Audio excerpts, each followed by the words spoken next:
భాగంలో దైవజనుడైనటువంటి యోహాను గారు తెలియజేసినటువంటి మాటలు, నా రక్తము నా శరీరము అంటున్నారు.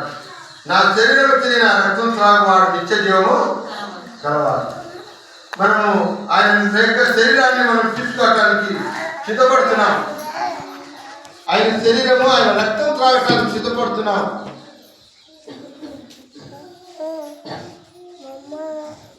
నిన్నట దినాన ఉన్నవాళ్ళు ఈ దినాన లేరు.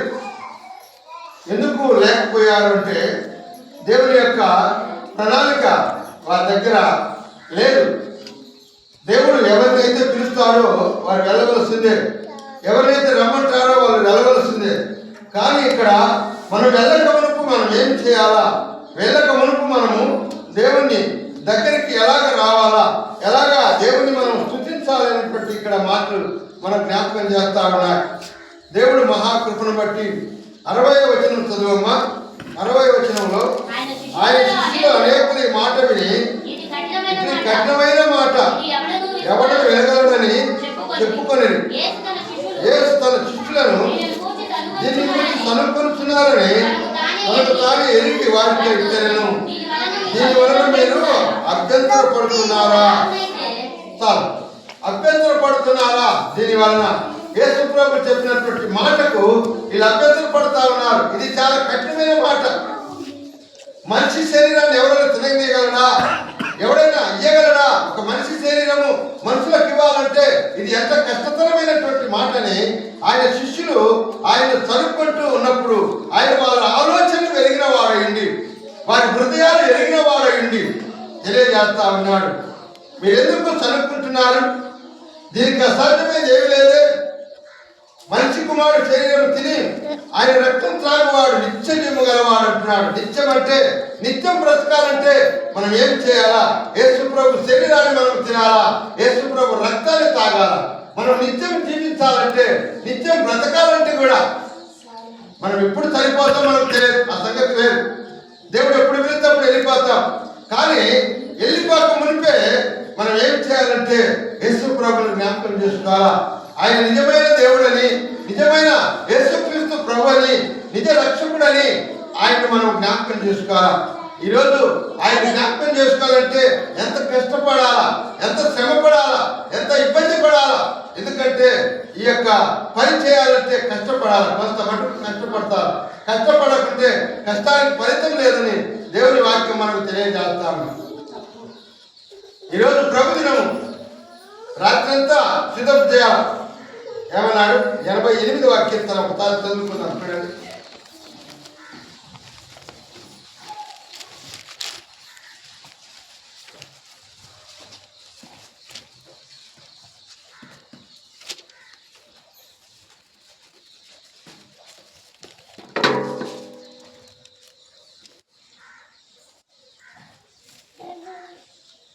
రెండవ వచనం అంటాడు, నా ప్రార్థన నీ సన్నిధికి చేరును గాక, నా మొర చెవియొక్కము, నేను ఆపదలో నిండి ఉన్నాను, నా ప్రాణం పాతాళమునకు సమీపించినది, సమాజంలో దిగువారి వలె నేను ఒకరిగా ఎంచబడితిని, నేను ప్రాణలేని వాడనైతిని, నాలో ప్రాణం లేని వాడనైతిని, నేను ప్రాణంతో విసుగుపోతున్నాను. ఇక్కడ దావీదు మహారాజు ఆయన కాదు కానీ కొరహు కుమారుడు చేసినటువంటి ప్రార్థన అన్నమాట. వాళ్ళు ఏం చెప్తున్నారు? యెహోవా నాకు రక్షణకర్త అయిన దేవా, రాత్రి వేళ నేను నీ సన్నిధిని మొరపెట్టువాడు. రాత్రి వేళ నేను నీ సన్నిధిని మొరపెట్టినాడు, నా ప్రార్థన నీ సన్నిధికి చేరుగాక, నా మొరకు చెవియొక్కుము. దేవుని యొక్క మాటలు ఇక్కడ మనం జ్ఞాపకం చేస్తా ఉంటే రాత్రి వేళ నా ప్రార్థన నీ సన్నిధికి చేరుగాక అంటున్నాడు. ముందు మన ప్రార్థన దేవునికి ఇష్టంగా ఉందా లేదా, ఇష్టమైన ప్రార్థన మనం చేస్తున్నామా చేయలేదా అని మనము జ్ఞాపకం చేసుకోవాలి.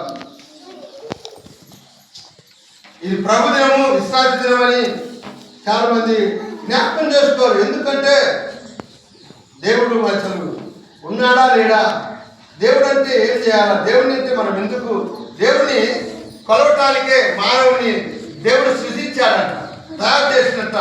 సృష్టిని తయారు చేసినప్పుడు దేవుడిని స్థుతించడానికి మానవుని తయారు చేశాడు. స్తుతించడానికి కాదు దేవుడు తయారు చేసింది.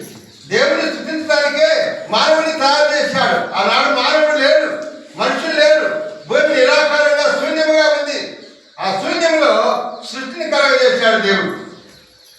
ఆదాముకు తండ్రి లేడు, అవ్వకు తండ్రి లేదు, వంశావళి లేదు, వారిద్దరికి వంశావళి లేదు, తల్లిదండ్రులు లేరు. అక్కడి నుంచి మరి తర్వాత ఆదాము కాడి నుంచి తల్లిదండ్రులు వచ్చారు, వంశావళులు వచ్చారు. కానీ అంతకుముందు వాళ్ళకి ఎవరు లేరు. అప్పటి నుంచి దేవుడు ఏం చేశాడంటే ఈ తోట చెట్ల పొలమని తినొచ్చు కానీ ఆ పండు తినగాకని మీరు చచ్చిపోతారన్నాడు.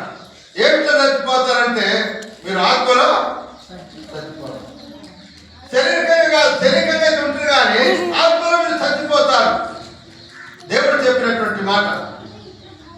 ఎంత చక్కగా రోజు వచ్చి వారితో మాట్లాడుతూ సంభాషిస్తూ, అయ్యా ఈ తోటలో చెట్లకి ఫలాలు మంచి ఫలాలు ఉన్నాయి, అవన్నీ తిని సమృద్ధిగా ఉండండి, మీరు బాగా ఉండండి, సంతోషంగా ఉండమని రోజు చెప్పిపోతా ఉంటే ఆ రోజు రానే వచ్చింది. అకస్మాత్తుగా ఆ సమయం రానే వచ్చింది. ఏ సమయం అంతా కళ్ళు తెరవబడే. ఎప్పుడైతే ఆ పండు తిన్నారో వాళ్ళ కళ్ళు తెరవబడ్డాయి, వాళ్ళ యొక్క మనోనేత్రం వెలిగించబడ్డాయి. వాళ్ళు అంతకు ముందు వాళ్ళు సిగ్గు ఎరగక ఉన్నారు. వాళ్ళు సిగ్గు ఎరగక ఉండి దేవుని కొరకు దేవునితో జీవిస్తున్నారు, దేవునితో నడుస్తున్నారు. ఇప్పుడు తండ్రి మనమైతే మన పిల్లలు మన ఊరి నుంచి ఒక ఊరి నుంచి మన ఇంట్లోకి వచ్చారు. మన పిల్లలు ఇవల్ల చేయొకరు పట్టుకొని ఎట్లా నడుస్తారో ఎట్లా ఉంటారో ఆ రీతిగా ఆయన చేయి పట్టుకొని తిరిగేవాళ్ళనమాట. ఆదాము వాళ్ళిద్దరు తండ్రి చేతిని పట్టుకొని తిరిగేవాళ్ళు. అటువంటి సందర్భంలో దేవుడు ఏం చెప్పాడంటే ఇది మీకు తగదు, ఇవన్నీ మీరు తిందురు కానీ ఆ చెట్టు పొలం మాత్రం తినొద్దు అని చెప్తాడు. ఆ మాట చెప్పినందుకు మన దేవుడు ఎందుకు చెప్పాడు అంటే ఈ లోక జ్ఞానం చాలా వెలితనంగా ఉంటారు. ఇంకా చెప్పిన మాట ఎప్పుడైతే వినకుండా ఉన్నారో, చెప్పిన మాట ఎప్పుడైతే అంగీకరించలేదో అప్పుడే వారిలో ఉన్నటువంటి కళ్ళు తెరవబడి దాక్కుంటున్నారంట. దేవుడు ఇచ్చింది. ఎవరు చెప్పారు ఈ మాట నీకు? దాక్కోమని చెప్పింది ఎవరు? ఎందుకు దాక్కుంటున్నారు? దేవుని స్వరం విన్నప్పుడు ఆదాము చెట్టు చాటు ఇద్దరు దాక్కుంటున్నారంట. అరే ఎందుకు రోజు నాతో ఉన్న వాళ్ళే ఈరోజు ఎందుకు భయపడుతున్నారు, ఎందుకు దాక్కుంటున్నారు అని బయటికి వాళ్ళని తీసి మాట్లాడుతుంటే వాళ్ళు ఏమంటున్నారు? ఏమి ఆదామా ఏం చేశావు అంటే, ఇదిగా నాకు కారణం నువ్వు తయారు చేసే నరుడు వంటది మంచిది కాదు, వారికి సాధ్యమైన సహాయము వారి కొరకు చేసినందుకు దేవునితో మాట్లాడుతున్నాడు. ఆదాము అంటున్నాడు, అయ్యా ఇది ఒక ఆమె నాకు తయారు చేసిన సంతకట్టినప్పుడు ఈమె తీసుకొచ్చి ఇచ్చింది ఆయన. ఒకవేళ ఆమె తీసుకొచ్చింది అనుకో, ఎందుకు ఈ పండు తిన్నావు, ఈ పండు తింటే చచ్చిపోతాం కదా అని మాట ఎదురు మాట ఆయన ఒక మాట కూడా మాట్లాడలేదు. అక్కడనే మోసపోయారు అన్నమాట.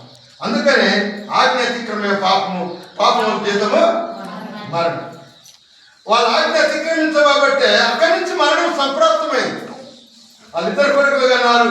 ఒక కొడుకును చంపేశాడు, తమ్ముడిని చంపేశాడు. అన్న వచ్చి తమ్ముడిని చంపేశాడు. అక్కడి నుంచే మొదలైంది మరణం, అక్కడి నుంచే మొదలైంది.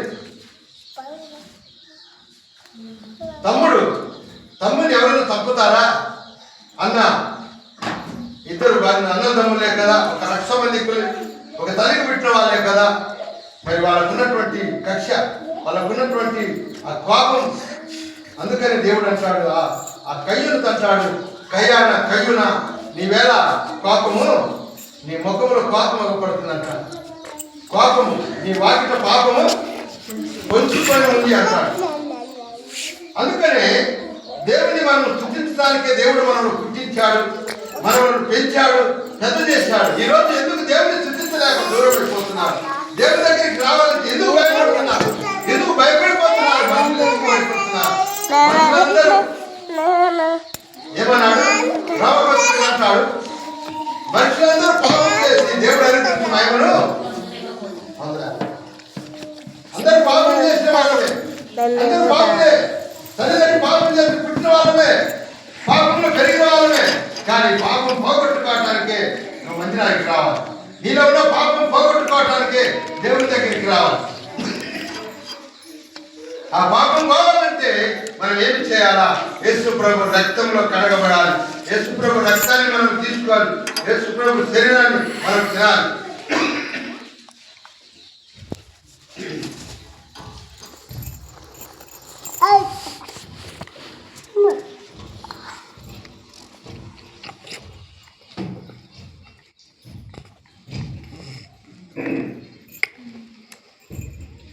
తర్వాత ఇంకొక మాట మనం చదువుకున్నాం చూడండి. అదే మాటలో